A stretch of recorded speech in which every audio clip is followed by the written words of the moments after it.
All right. I think we're back up and running.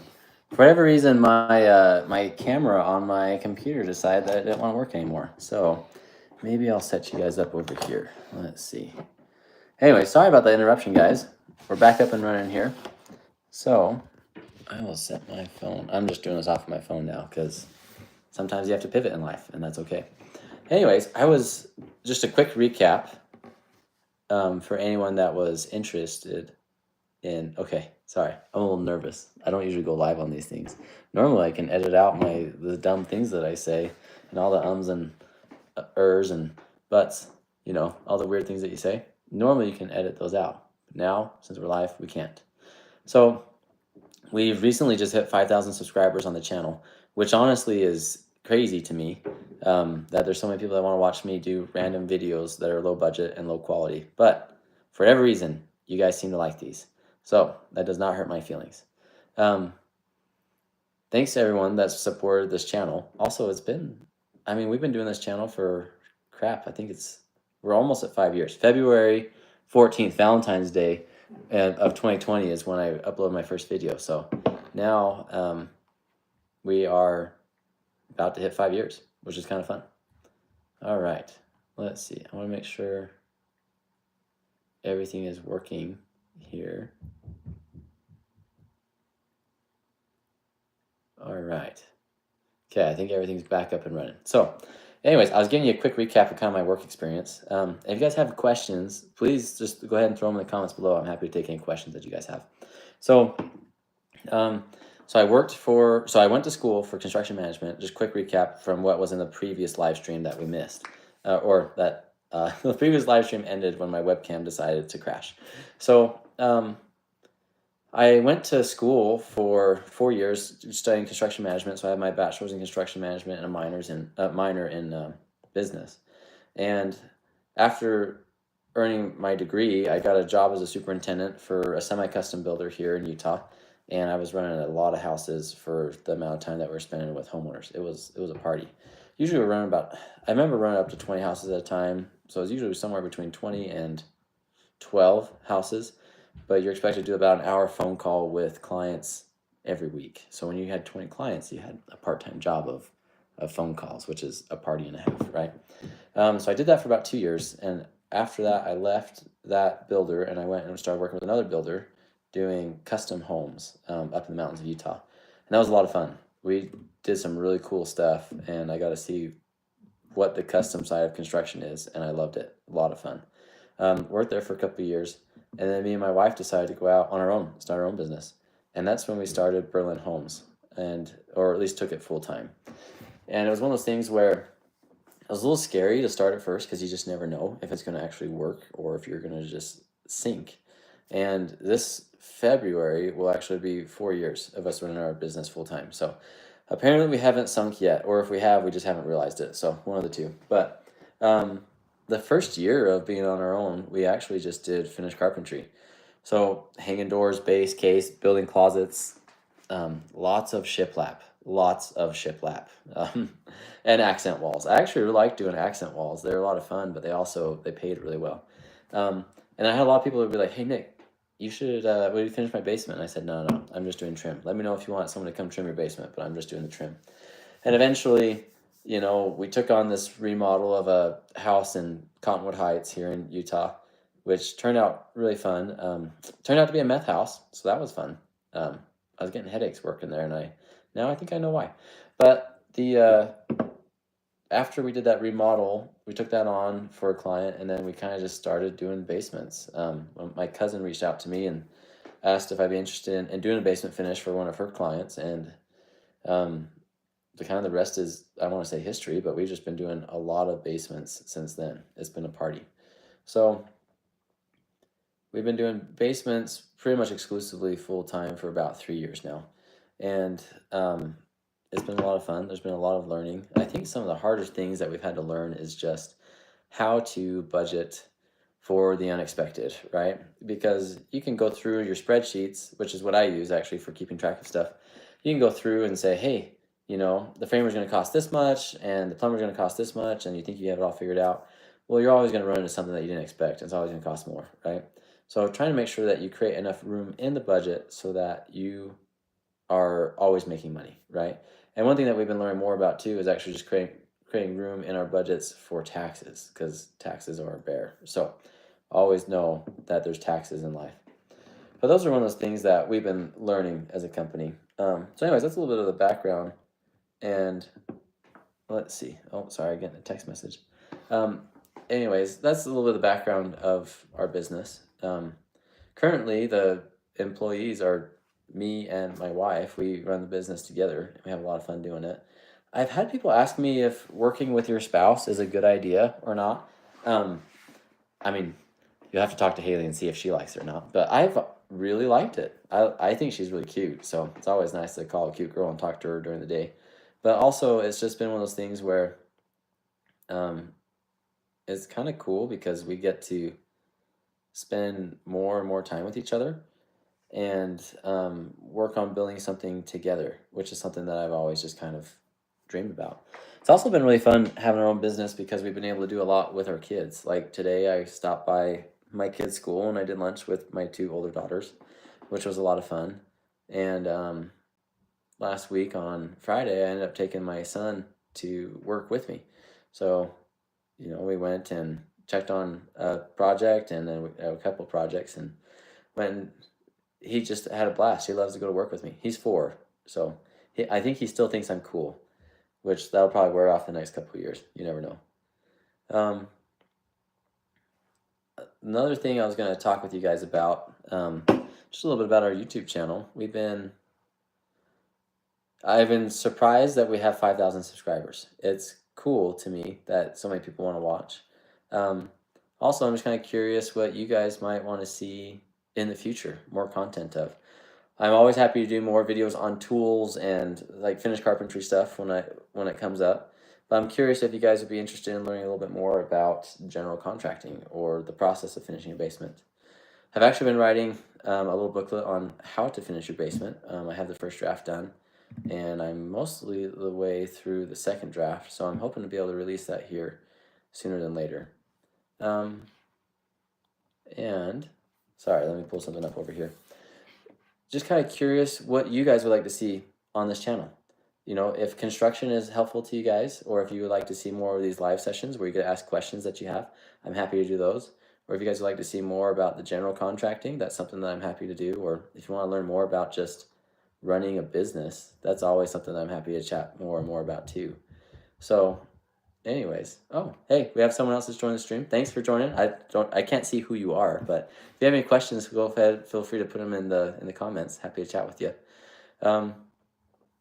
I was just kind of talking in general about some of the background of this channel, as well as just kind of wondering what you guys would like to see more of. Technically this is my third time doing a live stream because the first live stream I did 10 minutes ago, my webcam crashed. So here we are. So I'm learning through the system. So if it gets a little buggy, let me know. We just got on my phone. So if somebody calls me, I think it's going to go black. So if it goes black, give me a second. I'm just going to have to hit the red button so the phone call goes away. So that's always a party.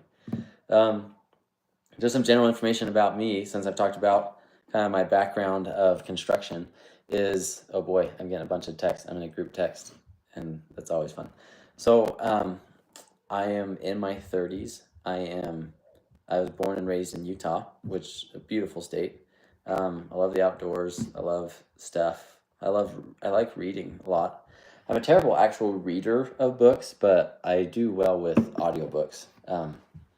I do a lot of driving, so it works out really well. You can actually see this is the Wheel of Time right here, probably my favorite fantasy series. And then over there, I don't know if you can see it, but Storm My Archive by Brandon Sanderson, another one of my favorite series. Book 5 just came out. I'm on chapter 17. I don't know if any of you guys are liking that kind of stuff, but it's been a really good book so far. Oh, hello, someone else has joined us. Welcome to the chat. If you have any questions, feel free to put them in. I'm happy to talk with you guys. I'm just kind of creating filler space until we get some questions. So feel free to ask any questions you have about construction or finished carpentry tools. I'm happy to talk about tools, or just kind of like generic business starting questions, or specifically questions with starting a contracting business or a finished carpentry business. Happy to talk about that. Or if you have general other questions that you'd like to talk to me about, my favorite color is blue. Dr. Pepper is my beverage of choice. It is 23 flavors blended and expertly crafted into a beautiful, beautiful thing. And yeah, I don't think I've seen any comments roll through here yet. Let's see, how do I, okay, I'm just looking to make sure if there's any comments that I missed. No, I'm not seeing any comments. That's all right. If you guys are curious about starting a YouTube channel, it's something that I would just encourage you to go and start doing. I've honestly filmed, I think, almost, if not all my videos just on my phone, which currently has a cracked screen. I need to, well, the screen protector's cracked. You don't have to have a lot to start. I bought a cheap little tripod thing to put my phone onto, and it made it really a lot easier for making videos. When I very first started, I actually made a tripod out of a 2x4, and I made this little thing out of like scrap pieces of trim to hold my phone. It was super ghetto, and if I ever want to adjust the camera angle, I had it held in with screws, so I had to use my impact driver, and I'd undo screws and move things around. That was the early days. So I don't know if you guys have seen like my review of the Harbor Freight nail gun back in the day. That thing is a gem, by the way. I still love that nail gun. I can't believe that it's still going, and I do not oil it, and I really should. I should give it oil. It's thirsty, but I refuse to give it oil just because I'm kind of curious how long it will survive, and it just keeps going. So um, it's it's been kind of a wild year. We had a little bit of a slow spell the beginning of last year, and then things have started to get a lot busier for us. We are currently building a Hobbit basement. I don't know if you guys saw my live stream that I did of that one on Friday. It has been a lot of fun to do curved round doors and arches and just think through creating a space that is very organic. So even like in the ceiling on that one, we actually, instead of just having a nice flat ceiling, we did all these different pitches and angles, because if you're in a hobbit hole, it should feel like you're in a hole, right? So that's been a really fun project that we've been working on. We have a good number of other basements that we've been working on. And I do have an upcoming project that I don't think I want to talk too much about, because it's still, like, we haven't actually gotten the permits yet, and there's a couple things with the financing we're putting together um, of vertical construction. So from start to finish, vertical construction of a triplex. I don't want to get too many details on that just because we actually haven't started it yet. I'm hoping to break ground next month, but we'll see. I've been hoping that for like 6 months now. Let's see. We've got 3 people watching. Thanks, guys, for watching. This is a party. This is weird to me that I'm just talking to people in the world somewhere. So anyways, hope you're having a great day. Hopefully you guys are getting all ready for Christmas and New Year's coming up. I still have some shopping to do. If you have any good gift ideas for my wife, she's actually probably watching. So if you have any good gift ideas, Haley, I'm totally open to it. Anyways, if you're curious, like finished carpentry stuff, I haven't been doing as many videos about that lately because I'm spending a lot more time my time doing general contracting. This is one of my latest projects. Is actually this bookshelf that's right behind me. Here, I can show it to you real fast. I actually did these cabinets I bought from Home Depot, and I built the toe kick. Actually, I think I can flip my camera. Yeah, I'll just flip my camera and show you. So I built the toe kick in the base, and actually I laid this floor too, in case you're curious. But I built the toe kick, and my floor is very not level from here to here, and then it's like super level. So anyways, when I built this, I had to scribe the floor to make it so that everything was nice and level. And then I set the cabinets, and I put fillers between the cabinets, and I built this top out of sanded plywood. There is a seam, which I worked really hard to make disappear, and my painters did too. You know what? Actually, I don't see it. I can't find the seam. But anyways, so this is just plywood. It's 3/4 inch, and I did a miter fold right here to get this this front lip of it. And then for the not countertop, what do you call it? For the crown, I actually did a step crown. So this is like a 1x8. Oh, get my finger on here. That's like a 1x8 right there. And this is just a good cove piece. And then that's just a prefab crown. I just did all flat, like a flat that. Excuse me. I just did that as a flat stack. So anyways, this is one of my more latest projects. And then I've got 2 more shelves. This is leftovers from a Christmas party. Ignore this. I've got 2 more shelves over there that I've done. So let's see. Okay, bringing my phone back to where it was. Got you parked on a box of envelopes. It would have been nice if my webcam hadn't crapped out on us, but that's okay. Well, I think I will do this until probably about 7:50 or maybe 8 o'clock, depending if people are watching or not. If no one's watching, I'll call it quits and you guys can just watch this in the archive, or maybe I'll delete it. I don't know. We'll see. So, some general questions I get asked about construction are, one thing I get asked a lot is how important is it to pull a permit when you're finishing a basement? And I would just tell you it is super important to pull a permit when you're finishing a basement. Oh, someone just joined. Hello, how's it going? If you have any questions or comments, feel free to throw them in. I'm happy to chat with you. But I'm just talking in general about permits right now. I'm happy to interrupt that if you have a question. But for permits, it's one of those things that's only really going to help you in the long term. Because what will happen is if you go and let's say you finish your basement, but you haven't pulled a permit on it, and a fire starts in your basement, your insurance company could potentially void your entire policy and you would just be out of luck, which is a bad day. So, like a lot of basement permits, like where I'm at in Utah, we get some are free, some are $250. I think the most expensive one we ever pulled was like $1,000 or $1,100, something like that, which is, I mean, it's still money, but when you think about the risk that you're taking on by not pulling a permit, it's a good way to spend your money to make sure that you're being protected. Another thing to think about when you're doing your basement and you're pulling a permit is having a permit makes it so that if your trade does something wrong, you have another set of eyes that's there to see it. If you miss something, the inspector's there. Also, it gives you a lot of weight to have trades come back and fix things because you can say, hey, this didn't pass four-way inspection or this didn't pass final inspection, and guys will come back and get things fixed. So that's another thing to just be aware of when you're pulling a permit.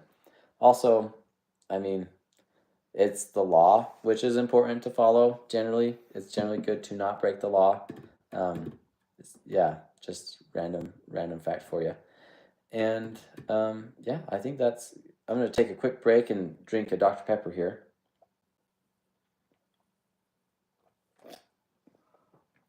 Okay. Another thing that people ask me a lot when they're starting out is just, how do you find clients? Which is a really tricky question, right? Because it's going to depend a little bit on the area that you're in. We've actually had a lot of luck with running Facebook and Instagram ads. We have a marketing guy that's working for us, and he's put together a lot of targeted ads. And we're actually starting to work on doing like retargeted ads and emailing campaigns. I actually have this app that he's connected with where when someone submits we call it like a form submission, where we built a price calculator for people's basements so they can go to our website, plug in their square footage, some basic questions about like, do you want a kitchen or a kitchenette? And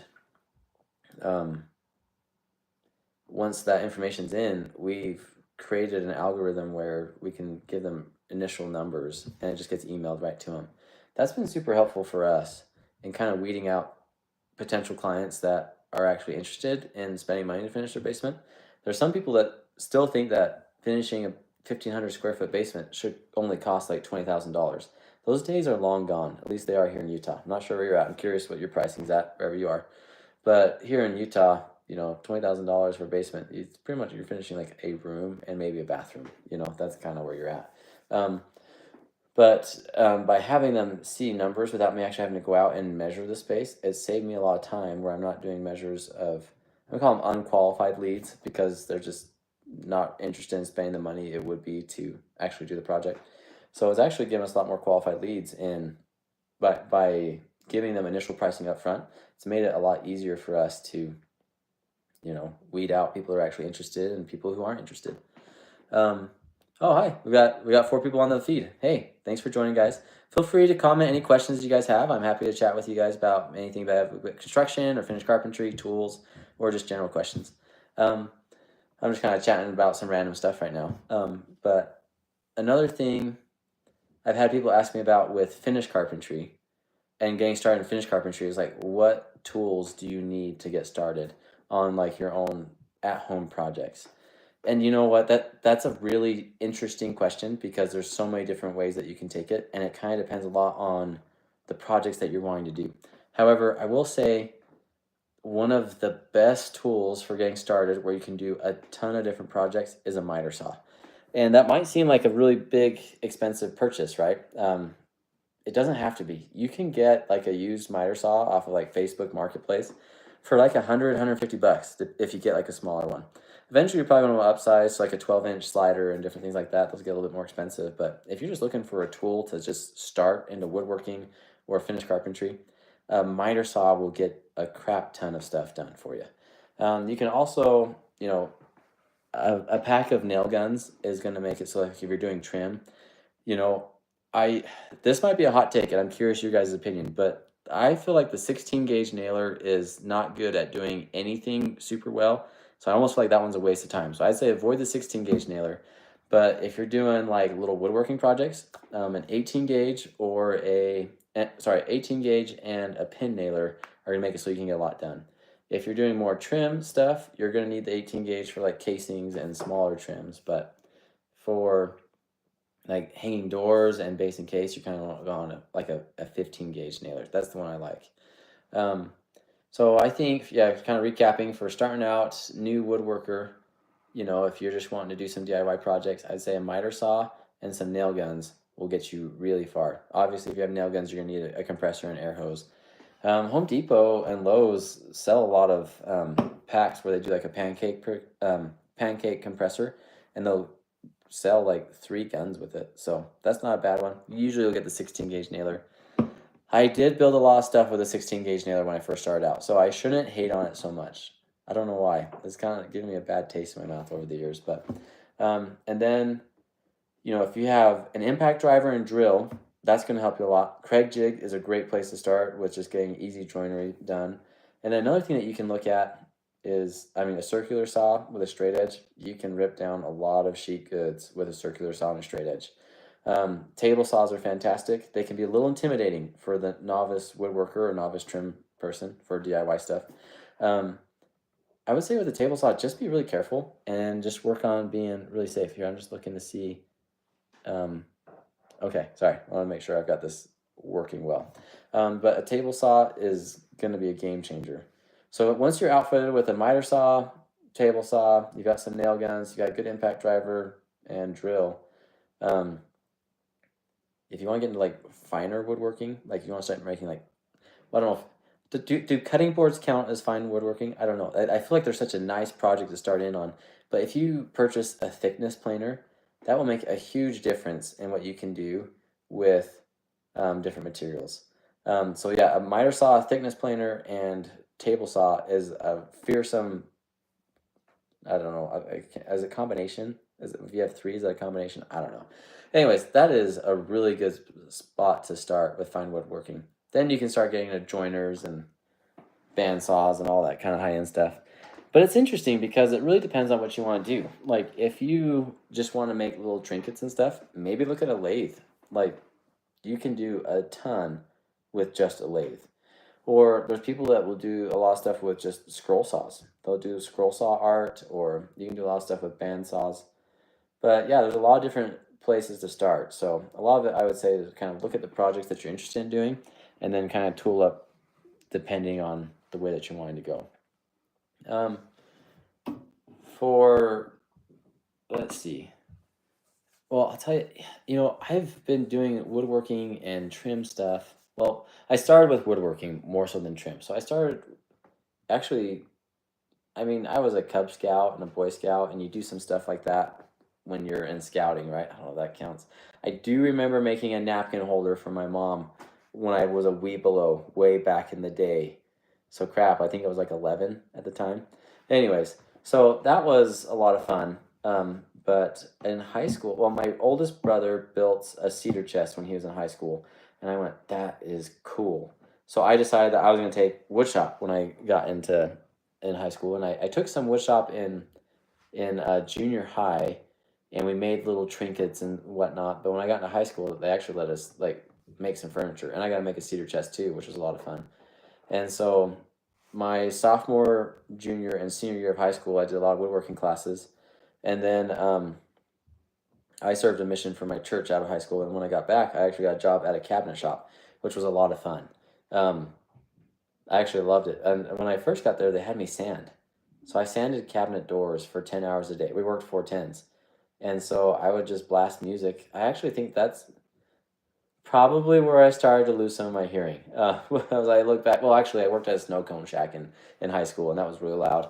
Um, so fun. I ate free snow cones, all the free snow cones I wanted. I flirted with girls when they came up to my window. It was the perfect high school job.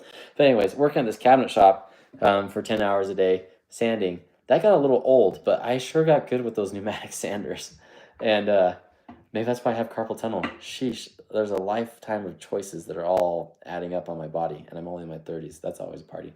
So, anyways, I was started working at this cabinet shop, and that was just a lot of fun. Like, I had a lot of fun sanding doors, which sounds really weird. Like I look back on it, and it was so weird because there's so much dust in the air.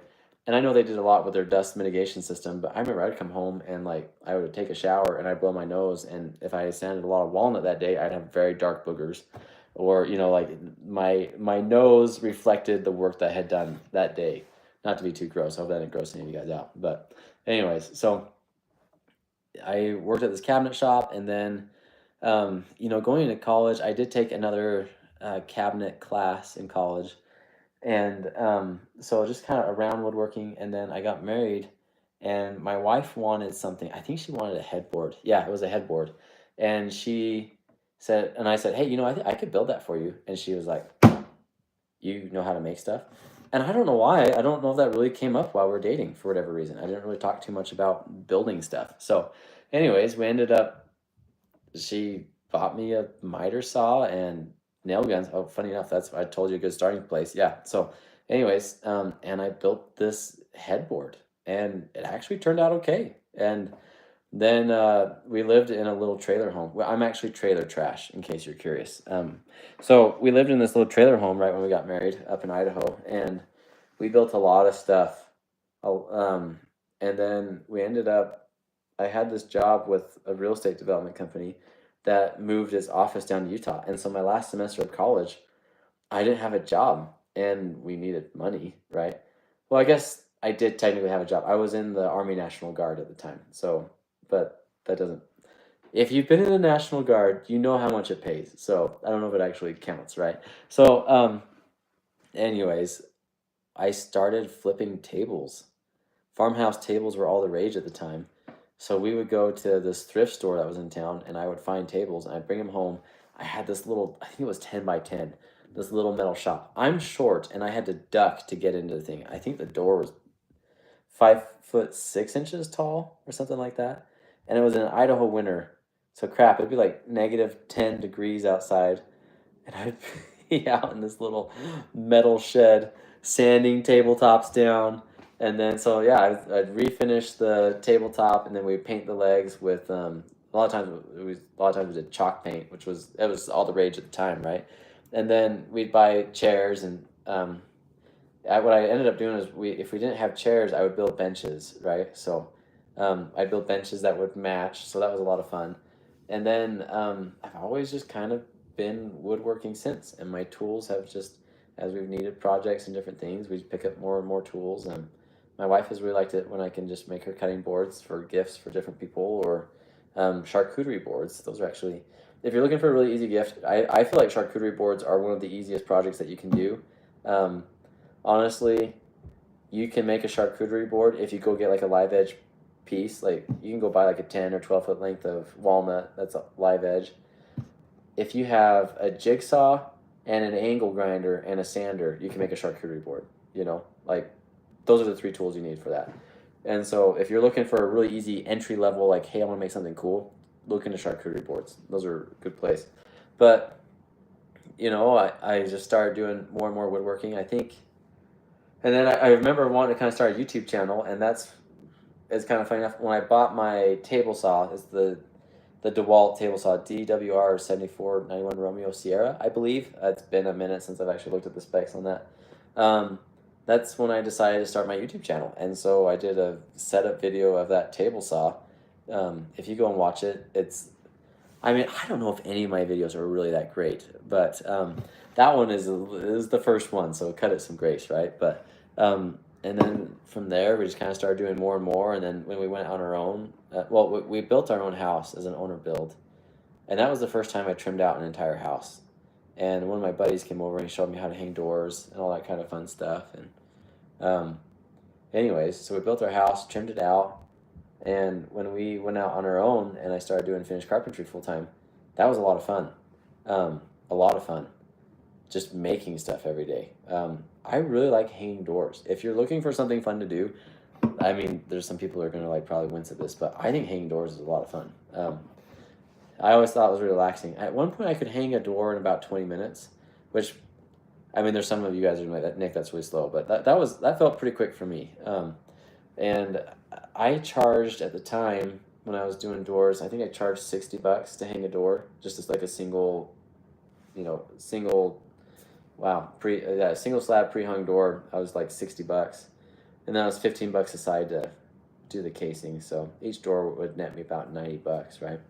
But it was really nice when I could hang 3 doors in an hour, and I was making $180 an hour. Those are fun days. But yeah. Hey guys, thanks for coming and watching. The people who are new on the stream. If you have any questions, feel free to comment. I don't know if it's below or to the side anymore. Things always seem to be changing. So, anyways, but that was kind of like my path into like woodworking and finished carpentry. And you can see like we had a lot of different videos that have gone, I don't know, they haven't really gone viral. I think the best video that I have is actually the miter saw, like how to change a miter saw blade. That one, I think it's got 100 something. I got 200,000 views on it right now. And one of my other better videos is how to install an air switch or a kitchen sink. It's at almost 90,000 views now. So, anyways, well, I don't have any questions from to answer right now. So I think we're about 8 o'clock here. I think I'm going to wrap it up here. Thanks so much for joining me tonight, guys. I hope you guys all have a great evening, and I hope all the holidays you guys are celebrating, you just have a heck of a lot of fun. Anyways, thanks so much, guys. I'll cut this off now. However I do that, I'm not totally sure, but I'll talk to you soon. Thanks.